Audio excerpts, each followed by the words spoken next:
As May is approaching, you've probably got exams coming up very soon. So in this video, I'm going to give you guys a few resources that I use to stay productive within this time, especially during exam season. And a lot of these I found really useful, and I wish someone had told me about them earlier. So whether you're doing your GCSE exams right now, or you're doing your A-Levels, or you're a uni student like me, you're going to find these apps and resources and websites really useful. And hopefully they're going to help you a lot with staying focused and being able to do well in your exams at the end of the day. So we're going to go straight into it. I'm going to give you guys each and every resource, tell you how it works, and then move straight on because I don't want to waste any of your time. I'm just going to try and be as short as possible with this. So let's just get straight into it, and like the video if you do find it useful. The first app we have on our list is called Structured. This one you can find on iOS and Android, I'm pretty sure. I think you can also have it on web and Mac as well. This app is just really useful for time blocking, and this is something I've talked about in a few other videos. If you have a time of day when you want to get revision done, so let's say from 1 to 4 o'clock you want to do revision, what I did was I'd put in this app from 1 to 1:30 I'd do this, and then from 1:30 to 2 I'd do this, and so on, right? So I could see exactly how my day was going to look, and I could pinpoint exactly when I'm going to do certain things. In that case, I found this app really helpful. It has some AI feature in it as well. So if you want, you can just feed it all the tasks you want to do, and it will give you the different time blocks. Now, this is something you can do on ChatGPT as well. You can just put the different tasks you want to do, and it can tell you when to do certain tasks. But I personally really like the layout and structure of this app, and the fact that it can notify me each time my time is up from one task to another and things like that. I could put it on a widget, and I could just have it on my lock screen. So I definitely say check it out, especially if you're kind of struggling with balancing different things and you know what you need to do but you just don't know when to do them. This is something really useful for that. So I will leave all the links for these apps and resources down below in the description. And also, I'm not being sponsored by any of these. This is all my true thoughts of these apps, so that's why I find these really useful, and I really hope you guys check some of these out and hopefully get some use from them too. So the next resource on our list is actually a website, and it's called lifeapp.io. Now this one was particularly helpful when I needed to sit down and I needed to get revision done, and I wanted a sort of thing on my screen to help me focus. So what it basically is like a bit of a workspace. So if you're sitting down and you're going to do like a past paper or something, you can put this on the screen in front of you, and you can do all sorts of things on the screen, and you can really make it yours. It's a very like personalized thing to do, and it made revision a lot more fun for me. This is something I did back in GCSE quite a bit. So you can put like timers and stuff on the screen for you, and you can change the background and stuff. You can add like rain sounds and stuff for yourself if you want to focus like that. And you can also put a to-do list on this workspace thing. So you can do a lot of different things all at once from this one website. And so I found it useful because you can kind of do everything you need to all in one place, and so that helped me focus and stop me from getting distracted. I'd say check it out, try it, see if it's something that works for you. I personally find it quite helpful, but I mean, it depends on the person, I guess. So this is something that it depends what you make of it. Check it out. There's not really much I can say about it. The only way to really find out how to use it is by actually going and visiting it. So yeah, I'll leave that down below in the description as well, and let's move on to our next one. Now the third thing I'm going to be sharing with you guys today is a website called Take a 5, and basically what this website is, when you're giving yourself, let's say like a 5-minute or a 10-minute break or whatever, right, what usually happens is you give yourself 10 minutes or so, or 5 minutes or whatever it is, and then you start going over your time because you start watching a video, and then you're like, actually let me start 15 minutes later, and then that becomes 20 minutes, and then that becomes 30 minutes, and then before you know it, you just stopped revising altogether, and that small break became a really long one, and you just ruin your flow. Now what this website basically does is you can go on whatever you want, okay, so you can go on YouTube, whatever, you can play games, but you only have the time that you give yourself. So if you put 5 minutes, what's going to happen is you'll be able to do whatever you want for 5 minutes, but then the tab will self-destruct after the 5 minutes, and so then you don't have a choice. You have to go back to what you were doing before. If you're someone who really struggles with procrastinating, and you know that you don't have that discipline to stop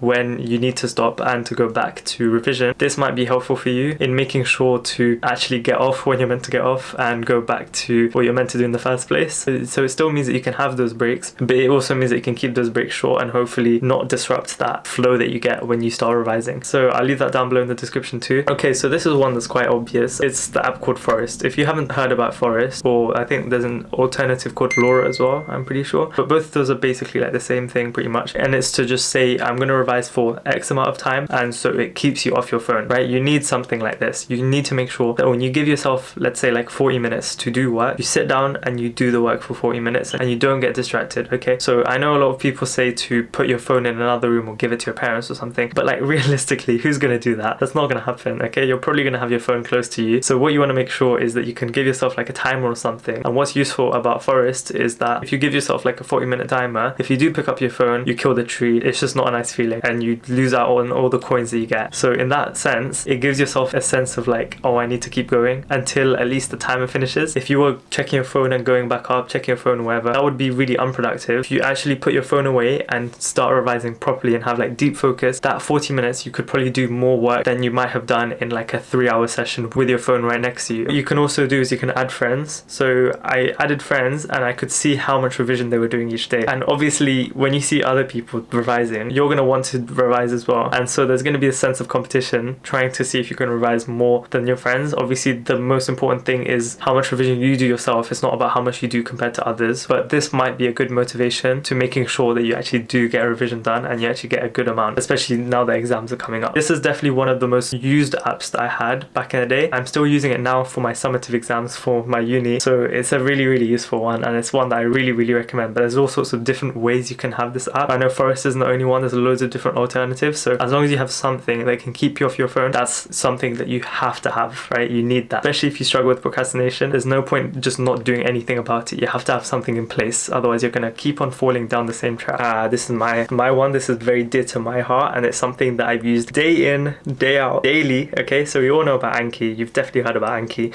but have you heard about Remnote? That's the one that I always use. Now, people always say things like, which one should I use? Should I use Anki or Remnote in my comments? Just use the one that works for you, because they're both genuinely the same thing. Now, personally, me, I tried to switch to Anki in uni, and I just can't, because it's just like, I don't know why, I just don't like the interface of Anki, and it just doesn't make sense to me. Like, I understand it, at the same time I just don't. I kind of like the idea of Remnote still feeling like you're doing notes. You're not actually making notes, but flashcards look like notes, and so in my head it makes me happy. So I personally really like Remnote, and it's, if you don't know, I haven't really explained what it is. Both of them are like active recall, spaced repetition flashcard apps and websites. The thing I like about Remnote specifically is that it's updating constantly, and there's always new things that are being added to it. So currently they've got this feature where you can just paste in a block of text and it makes the flashcards for you. Now obviously you can do that on ChatGPT, right? This just like saves a bit of time. I personally have used Remnote every day now, okay, because it's just, you need some sort of flashcard system if you want to like memorize things effectively, and so it really depends how you want to do that. I've always done Remnote. If you don't know exactly what Remnote is and how it works, I do have videos where I talk about it in a lot of detail, so this is just one that I just wanted to mention again. It's not the website itself that matters, it's the fact that you've got that active recall and you've got that spaced repetition. I think at the end of the day most people still probably choose Anki. It's really down to personal preference at this point. Anki's a lot better in terms of like using other people's flashcards, so all the like anatomy and stuff that I do, I'm not going to make my own anatomy flashcards because there's nothing to understand in anatomy. It's literally just brute memorization, so I'm going to use other people's flashcards for that. But then other stuff, I need to be able to make my own flashcards, otherwise it just doesn't get into my brain, and so I use Remnote for that. There's not one way of doing these things, you just need to find something that works for you. So if we keep on that note of making revision fun and keeping revising and staying in that locked in mode, I think another app that I found really useful is this app called Habitica. This isn't one that's directly for revision now, this is more general productivity, and it's a very unique to-do list app, and it's one that I just wanted to mention, especially if you haven't heard of it, because I really want you to check it out. It's a very unique way of doing a to-do list. When you open it, it feels like a game. Each time you do tick off an item, you get coins, and you can use those coins to buy stuff in the store, and so it genuinely feels like a game, and in that way it make it very rewarding to actually get the stuff you want to do done. And so it's one that I just thought to mention, because especially as I mentioned before, if you struggle with procrastination and if you keep on falling into the same habits, this could be something that motivates you to stay out of those habits and to actually get that revision in, because it's just like another game now. And so it's a game where you want to level up and you want to get better.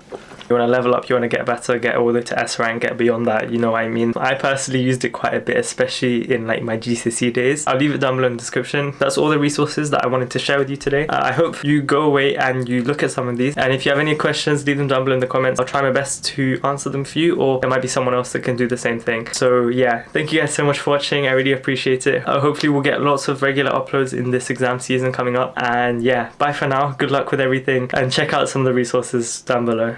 Thank you.